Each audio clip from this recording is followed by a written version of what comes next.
টানা ৩ দিনের সরকারি ছুটিতে রাঙামাটিতে ভিড় করেছে হাজারো পর্যটক। জেলা পর্যটন কর্পোরেশনের তথ্য মতে পর্যটন মোটেলের শতভাগ রুম বুকিং হয়ে গেছে। শহরের ঝুলন্ত সেতু, পলওয়ে পার্ক, আরণ্যক, শুভলং সহ অন্যান্য পর্যটন স্পটগুলো কানায় কানায় পূর্ণ। করোনার পর রাঙামাটিতে এই প্রথম একসাথে এত পর্যটক ভিড় করেছে। এদিকে দীর্ঘ লোকসানের পর ব্যবসা করতে পারে ব্যবসায়ীরাও সন্তুষ্ট। প্রতিদিন গড়ে ৫,০০০-এর বেশি পর্যটক ভ্রমণ করেছেন। এতে করে আয় বেড়েছে স্থানীয় মানুষের। 3 দিনে বন্ধ, এই বন্ধের জন্য আমরা এখানে এই সময়টাকে বেছে নিলাম আর কি। এখনো কোথাও যাই নাই, মাত্র যাত্রা শুরু। যেটুকু দেখছি আল্লাহর রহমতে অনেক সুন্দর। মহান 21শে ফেব্রুয়ারি উপলক্ষে সরকারি ছুটিতে বেশ ভালো একটা বুকিং পেয়েছি। এখানে প্রচুর মানুষ, প্রচুর পর্যটক বেড়াতে এসছেন।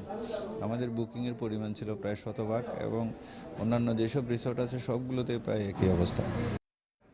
এ বিষয়ে আরো জানাতে রাঙ্গামাটি থেকে যোগ দিচ্ছেন সহকর্মী হিমেল চাকমা। হিমেল, আজ পর্যটক সমাগম কেমন দেখছেন এবং পর্যটন স্পটগুলোতে কেমন সুরক্ষা ব্যবস্থা নেওয়া হয়েছে? আসলে আমি যদি রাঙামাটি পর্যটকের যে অবস্থাটা বলি, বিগত যে বৃহস্পতিবার, শুক্র, শনিবার আজকে যে টানা এই শুটিং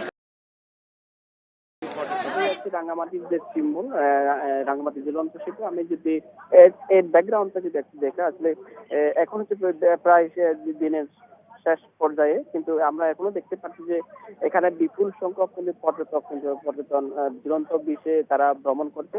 আরেকটা বিষয় যে রাঙামাটি যে সমস্ত পর্যটন কেন্দ্রগুলো রয়েছে, পলয় পার্ক, আরণ্যক, শুভলং ঝর্ণা এলাকা, আমি দুপুরে শুভলং ঝর্ণা এলাকায় গিয়েছিলাম। বিপুল সংখ্যক ওখানে দেশীয় যে কান্ট্রি বোট, সেগুলোতে করে কিন্তু পর্যটকরা কিন্তু শুভলং ঝর্ণা এলাকায় ভ্রমণ করেছেন, অর্থাৎ তারা নৌ ভ্রমণ করেছেন। তো একটা বিষয় আমি যেটা লক্ষ্য করছি যে গতকালকে এবং গত পরশু যে পরিমাণ টুরিস্ট আমি লক্ষ্য করেছি, আজকে কিছুটা কমেছে। আমি আসার পথেও দেখেছি যে টুরিস্টরা কিন্তু তাদের বাস যোগে তারা আসলে তাদের গন্তব্য বাড়িতে ফিরে যাচ্ছেন, এই অবস্থা।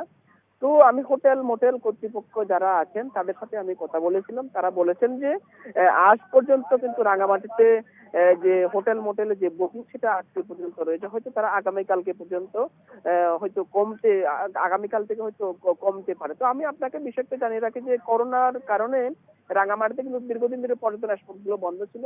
গত আগস্টে খুলে দেওয়ার পরে এইবারে কিন্তু সর্বপ্রথম সবচেয়ে বেশি পর্যটক এসেছে। এর কারণে এখানকার যে ব্যবসা বাণিজ্যের যে অবস্থা সেটা বেশ চাঙ্গা হয়েছে, যার কারণে এখানকার যে মানুষের অর্থনৈতিক যে আয় সেটা বৃদ্ধি পেয়েছে। এবং এর নিরাপত্তার বিষয়টা যদি বলি, এখানকার যে প্রশাসনের পক্ষ থেকে কিন্তু পর্যটকদের নির্বিঘ্নে যাতে ভ্রমণ করতে পারে সেজন্য তারা পর্যাপ্ত পরিমাণে এখানকার টুরিস্ট পুলিশ তারা এখানে দায়িত্ব পালন করছেন। পাশাপাশি প্রশাসনের পক্ষ থেকে আমরা দেখতে পাচ্ছি যে পর্যটকদের যাতে কোনো নিরাপত্তা বিঘ্নিত না হয়, সেক্ষেত্রে তারাও, যার কারণে তারা বেশ পর্যটক বান্ধব যে প্রশাসন সেটা আমরা লক্ষ্য করছি। এই হচ্ছে আমার কাছে রাঙামাটির যে টুরিস্টদের যে আগমন সেটার সর্বশেষ তথ্য। পর্যটক সমাগম নিয়ে রাঙ্গামাটি থেকে জানাচ্ছিলেন সহকর্মী হিমেল চাকমা।